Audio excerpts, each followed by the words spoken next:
আরব আমিরাতে বর্ণাঢ্য আয়োজনে বরণ করা হলো বাংলার নববর্ষকে। প্রবাসের মাটিতে বেড়ে ওঠা তরুণ প্রজন্মকে বাংলা সংস্কৃতির ইতিহাস ঐতিহ্যের সঙ্গে পরিচয় করিয়ে দিতে মূলত এই অনুষ্ঠানের আয়োজন।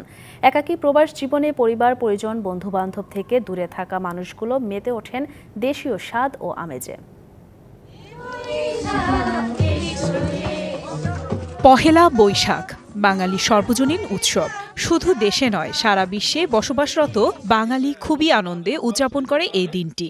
সংযুক্ত আরব আমিরাতে এবারও সংস্কৃতির ডালা সাজিয়ে বর্ণিল উৎসব আয়োজন করা হলো। দেশটিতে বসবাসরত প্রবাসীদের মধ্যে দিনটি নিয়ে আসে আনন্দের আতিশয্য। দিবসটি উপলক্ষে আমিরাতের শারজায় আল জাহেদ ফার্ম হাউসে বিভিন্ন অনুষ্ঠানের আয়োজন করা হয়। আবুধাবি, দুবাই সহ বিভিন্ন শহর থেকে পরিবার পরিজন নিয়ে বর্ষবরণ অনুষ্ঠানে যোগ দেন।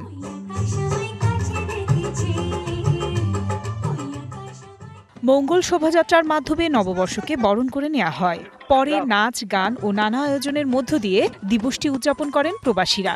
শুভ নববর্ষে এখানে যে আয়োজন, ছোট বড় এবং আবাল বৃদ্ধ বনিতা, তার সাথে বাংলার খাবার, পান্তা ইলিশ, এত সুন্দর একটা আয়োজন সত্যি আমাদেরকে মুগ্ধ করে। আমাদের পরবর্তী প্রজন্মকে আমাদের বাংলার যে কৃষ্টি কালচার কতটুকু সমৃদ্ধ সেটা জানান দেওয়ার জন্য আমাদের এই প্রয়াস।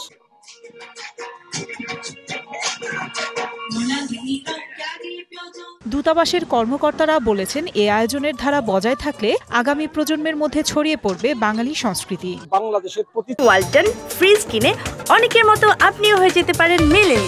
সেরা পণ্যের সেরা অফার। ছবিটা আমরা বিশ্বের মুখে একটা স্থাপন করতে চাই।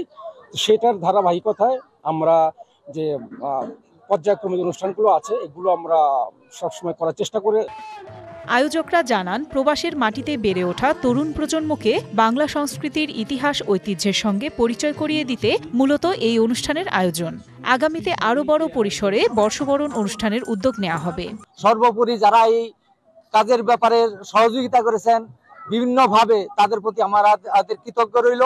সবাইকে শুভ নববর্ষ। আমাদের এই প্রজন্ম আমরা ধারণ করি, আমাদের পরের প্রজন্মের মধ্যেও সেটা বংশ পরম্পরায় প্রজন্ম থেকে প্রজন্মে সেটা বিকশিত হোক।